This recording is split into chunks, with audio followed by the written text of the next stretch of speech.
Hello बच्चों, मैं अमिता कुमारी, वरिष्ठ अध्यापक गणित, राजकीय उच्च माध्यमिक विद्यालय कागवाला में आपका हार्दिक स्वागत करती हूँ। बच्चों, आज हम पढ़ेंगे गणित की पाठ्य पुस्तक अध्याय 1 वास्तविक संख्याएं। वास्तविक संख्याओं में बच्चों पिछले वीडियो में हमने प्रश्नावली 1.1 के सवाल नंबर 1 और सवाल नंबर 2 को हल किया। आज करेंगे बच्चों सवाल नंबर 3, प्रश्नावली 1.1 का सवाल नंबर 3।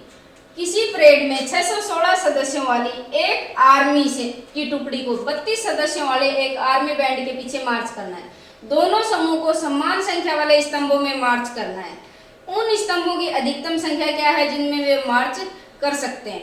तो बच्चों दो समूह दिए हुए हैं यहाँ पे अपने को, एक 616 सदस्यों की सेना है और एक 32 सदस्यों की सेना। तो 32 सदस्यों वाली सेना के पीछे 616 सदस्यों वाली सेना को कदम ताल करना है। तो समान समूह मतलब समान स्तंभों के समान समूह बनाने हैं।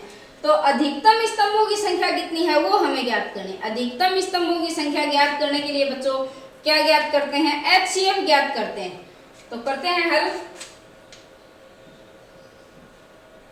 एक संख्या दी हुई है 616 और दूसरी संख्या है 32। 616 को बच्चों A मान लेंगे और 32 को भी मान लेंगे। अब करेंगे यूक्लिड विभाजन प्रमेयिका के प्रयोग से।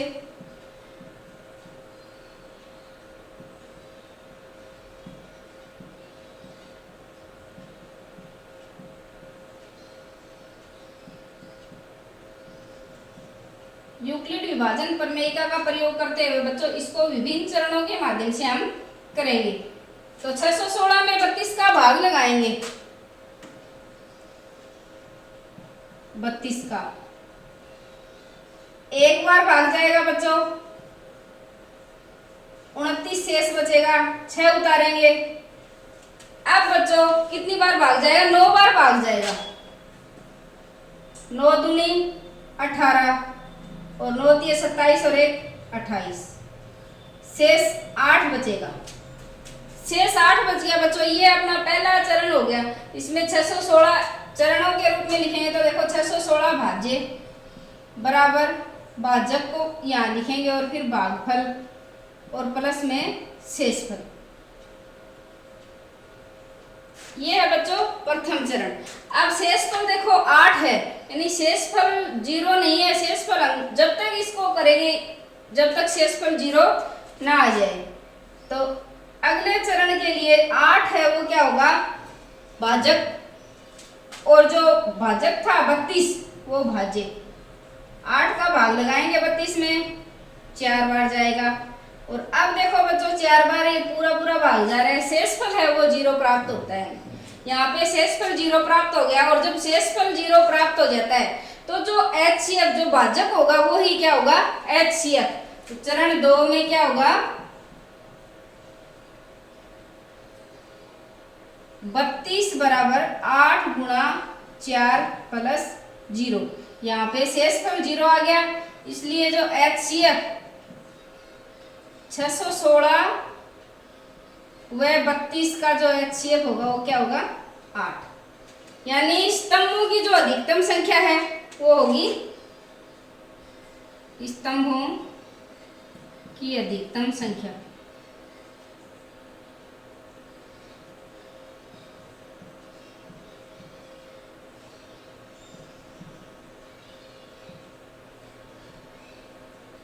होगी बच्चों। स्तंभों की अधिकतम संख्या 8 होगी जिनमें वे मार्च कर सकते हैं। ये सवाल नंबर 3। अब करेंगे बच्चों सवाल नंबर 4। तो सवाल नंबर 4 में बच्चों क्या दिया हुआ है? देखो यूक्लिड विभाजन प्रमेयिका का प्रयोग करके दर्शाइए कि किसी धनात्मक पूर्णांक का वर्ग किसी पूर्णांक m के लिए 3m या 3m प्लस 1 के रूप का होता है। ये अपने को दर्शाना है। सवाल नंबर 2 भी हमने इसी प्रकार से किया था पिछले वीडियो में। अब करेंगे सवाल नंबर 4। देखो बच्चों सवाल नंबर 4 में क्या संकेत दिया हुआ है? संकेत दिया हुआ है कि मान लीजिए x कोई धनात्मक पूर्णांक है। तो यहाँ पे हमें x को धनात्मक पूर्णांक मानना है। तब यह 3q तथा 3q प्लस 1 या 3q प्लस 2 के रूप में लिखा जा सकता है। तो ये मान के हम हल करेंगे। तो देखो करते हैं हल। माना x कोई धनात्मक पूर्णांक है, x कोई धनात्मक पूर्णांक है,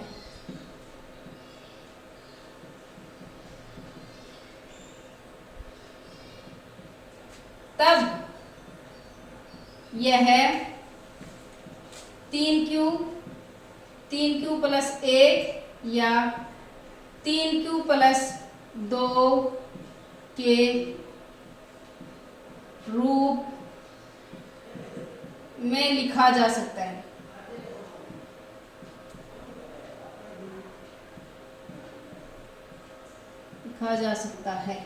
अब देखो बच्चों, यानी x कोई धनात्मक पूर्णांक है तब यह 3q प्लस 1 या 3q प्लस 2 के रूप में लिखा जा सकता है। इसकी तीन स्थितियां बन गई, तो तीनों स्थितियों को करेंगे। स्थिति 1 क्या है बच्चों, यानी x बराबर या तो क्या होगा 3q होगा। x बराबर 3q है तो अपने को क्या करना है, इसमें धनात्मक पूर्णांक का वर्ग करना है। जो दूसरा जो सवाल किया था हमने उसमें सिर्फ धनात्मक पूर्णांक या तो विषम प्रकार का होता है या सम प्रकार का, ये दर्शाना था। अब इसमें क्या है बच्चों, धनात्मक पूर्णांक का वर्ग है, धनात्मक पूर्णांक का वर्ग। तो दोनों तरफ से वर्ग लेंगे, दोनों तरफ से वर्ग करने पर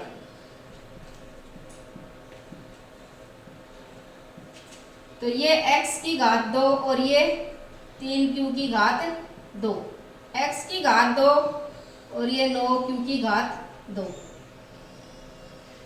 इसमें बच्चों 3 कॉमन ले लेंगे और ये 3q की घात 2 इस प्रकार से लिख लेंगे। क्यों? क्योंकि हमें क्या 3m के रूप में दर्शाना है धनात्मक संख्या के वर्ग को।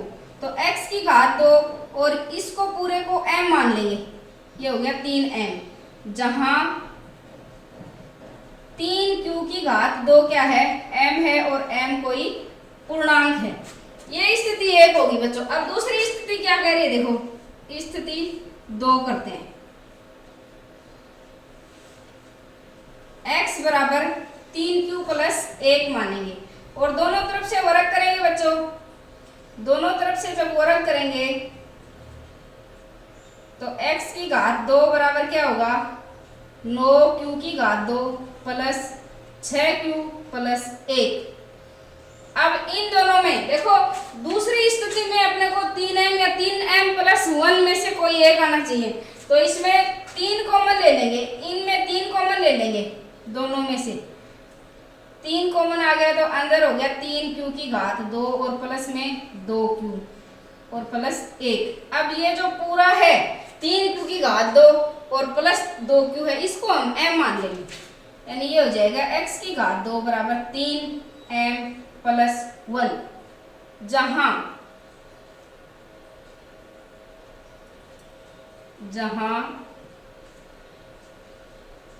3q की घात 2 प्लस 2q, ये है बच्चों, ये m हो जाएगा।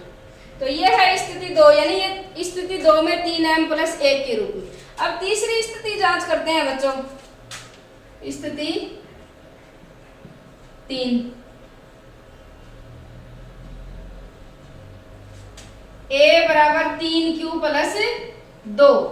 अब दोनों तरफ से इसमें भी वर्ग करेंगे, a का वर्ग 3q प्लस 2 का वर्ग। अब ये वर्ग खोलेंगे तो क्या होगा, 9q का वर्ग प्लस 12, 3 दूनी 6 और 6 दूनी 12q और प्लस में 2 दूनी 4, a की घात 2। अब देखो बच्चों, इसमें 3m प्लस 1 के रूप में ये 4 है, इसको हम 2 भागों में लिख लेंगे, 12q 4 को लिख लेंगे 3 प्लस 1, a की घात 2। इन तीनों में से अब 3 कॉमन आ रहा है तो 3 कॉमन ले लो, फिर ये हो जाएगा 9q की घात 2 प्लस 4q प्लस 1 और प्लस में 1। अब जो ये पूरा जो है इसको बच्चों हम m मान लेंगे, a की घात 2 बराबर 3m प्लस में 1, जहां 3q की घात 2 प्लस 4q प्लस 1 बराबर क्या है m। यानी तीनों स्थितियों में क्या है, धनात्मक पूर्णांक का वर्ग, तो 3m प्राप्त हुआ। यहाँ पे 3m+1 और ये 3m+1, तो क्या लिखेंगे, अतः किसी धनात्मक पूर्णांक का वर्ग, धनात्मक पूर्णांक का वर्ग 3m या 3m+1 के रूप का होता है।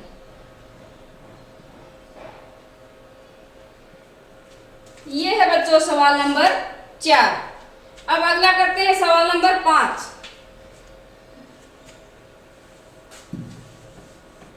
तो सवाल नंबर 5 में क्या है बच्चों, सवाल नंबर 5 में भी यही दिया है कि किसी धनात्मक पूर्णांक का घन, अब की सवाल नंबर 4 में वर्ग किया था, अब हमें किसी धनात्मक पूर्णांक का घन दर्शाना है कि 9m 9m+1 और 9m+8 के रूप का होता है। तो इसमें मानेंगे सबसे पहले, माना a कोई धनात्मक पूर्णांक है,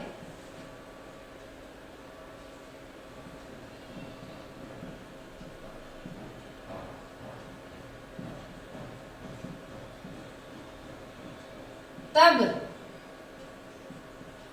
यह 3q+1 या 3q+2 के रूप का हो सकता है।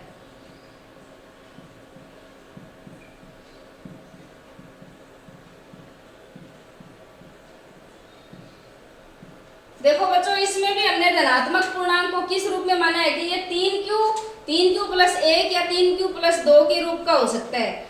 और यहाँ पे हमें घन करना है, किसी भी धनात्मक पूर्णांक का घन करना है, तो घन 9m, जब हम 3q को मानेंगे धनात्मक पूर्णांक, तो ये हमें 9m 9m+1 और 9m+8 के रूप में प्राप्त हो जाएगा। अगर 9 मानेंगे तो ये कंडीशन बहुत ज्यादा हो जाएगी, सवाल खूब लंबा चौड़ा हो जाएगा, इसलिए 3 मान के ही करेंगे। b की जगह 3 ही मानेंगे इसमें। तो देखो 3 स्थितियां बनती हैं इसमें। पहली स्थिति क्या होगी, a बराबर 3q, स्थिति a बराबर 3q, तो दोनों तरफ से घन करेंगे बच्चों।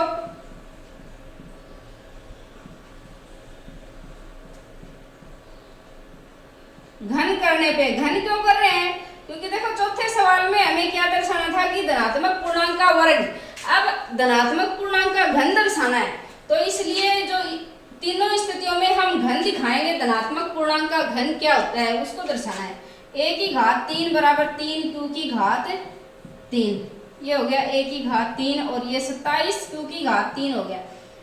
27 q को किस तरह से लिखेंगे, 9 इसमें कॉमन ले लेंगे, 9 बाहर ले लेंगे, और 9 × 27, 3 q की घात 2 कोष्टक में रह जाएगा। अब इसको a की घात 3 और 9, ये जो 3 q की घात 3 है, ये देखो बच्चों, ये जो कोष्टक में हमने लिया इसको हम m मान लेंगे। m क्यों मानेंगे, क्योंकि हमें जो धनात्मक पूर्णांक का घन है वो किस रूप में दर्शाना है, 9m इस रूप में दर्शाना है। तो एक हमें प्राप्त हो गया a की घात 3, यानी जो धनात्मक पूर्णांक है उसका घन होगा 9m के रूप का। यह है स्थिति फर्स्ट। अब सेकंड स्थिति बच्चों, यहाँ पे आपको ये भी लिख देना है, जहां 3q की घात 3 बराबर m, स्थिति 2 में a बराबर 3q+1, फिर से दोनों तरफ से घन करेंगे।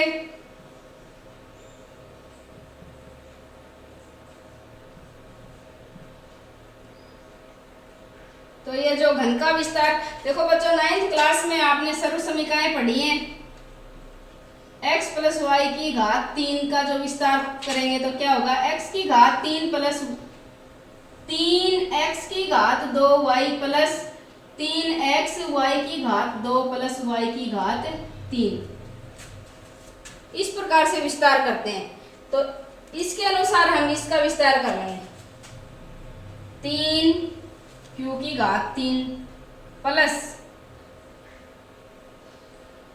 3q की घात 2 1 प्लस 3 और ये 3Q 1।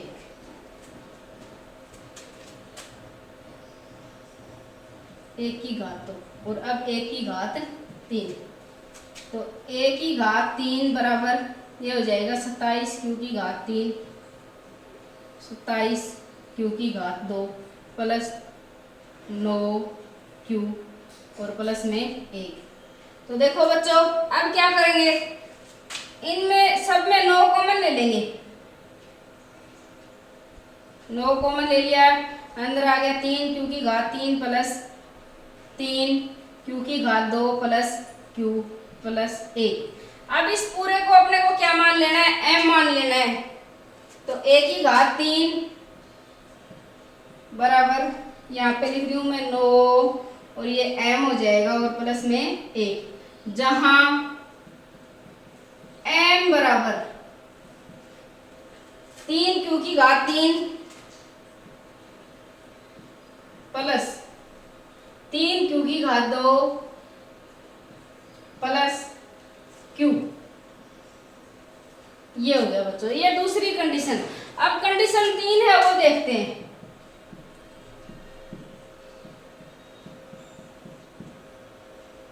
तीसरी कंडीशन में a बराबर क्या मानेंगे, 3Q प्लस 2 मानेंगे और इसका भी दोनों तरफ से क्या करेंगे, घन करेंगे। करते हैं घन, तो इसको भी मैं घन को का विस्तार करके लिख देती हूँ। 27Q की घात 3 होगा और प्लस में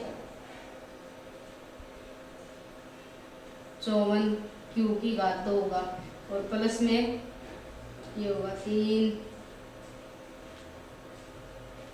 3 3 9 9 दूनी 18 18Q और प्लस में 8। 36 होगा बच्चों, ये 36 कैसे होगा, देखो 3xy की घात 2, तो 3 और x की जगह फिर 3Q, तो 3 3 9 और y की घात 2 2 दूनी 4 9 चौके 36। अब a की घात 3 बराबर,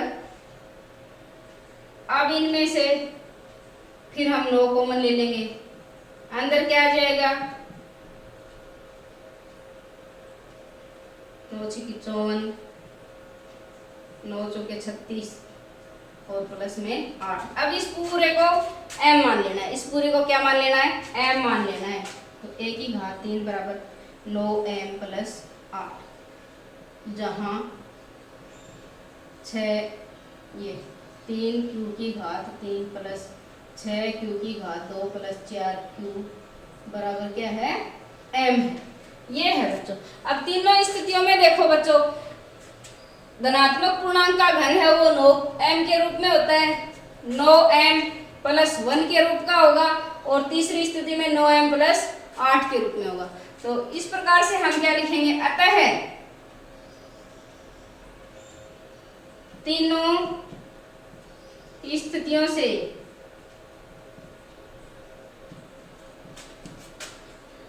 यह ज्ञात होता है